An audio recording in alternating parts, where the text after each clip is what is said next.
ये कहानी एक छोटे से गांव की है। संजू और रागिनी एक दूसरे के पड़ोसी थे। रागिनी एक सुंदर और समझदार लड़की थी, जबकि संजू एक सहज और दिल का साफ लड़का था। गांव वालों की आंखों में संजू और रागिनी के बीच की दोस्ती देखी नहीं जा रही थी।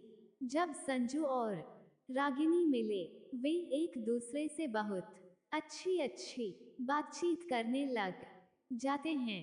दोनों की पहली मुलाकात से ही उनमें एक अजीब सा कनेक्शन था। वे एक दूसरे को समझते थे और अपनी बातें साझा करते थे, जैसे कि वे सिर्फ दो दोस्त हों। समय के साथ संजू और रागिनी की दोस्ती में एक परिवर्तन हुआ और वे एक दूसरे के प्रति आकर्षित होने लगे। रागिनी को लगने लगा कि वह संजू के साथ अपनी पूरी जिंदगी बिताना चाहती है और संजू भी उससे प्यार करने लगा था। एक दिन संजू ने अपने दिल की बात रागिनी से कह दी। रागिनी थोड़ी सी हैरानी में थी, लेकिन फिर उसने अपने दिल की बात संजू से कह दी। उनकी दोस्ती प्यार में बदलने जा रही थी, परंतु गांव वालों को यह देखा नहीं जा रहा था।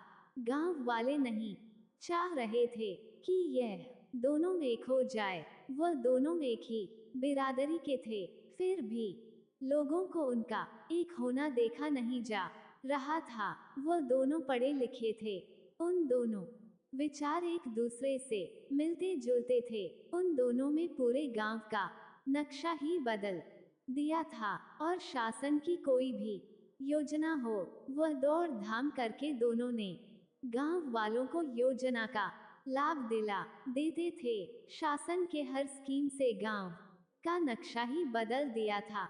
आस पास के लोग भी उस गांव की तारीफ करने लगे कि क्या था वह गांव, और कुछ समय में कितना परिवर्तन हो गया है।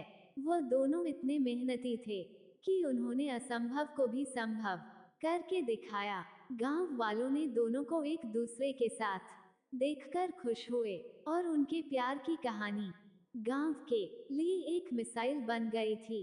उनके माता पिता भी दोनों की शादी कराने के लिए राजी हो गए। रागिनी और संजू ने एक दूसरे के साथ अपनी जिंदगी की नई शुरुआत की और उनकी प्रेम कहानी आसपास के लोगों के बीच में मिसाइल बन गई। जय हिंद दोस्तों।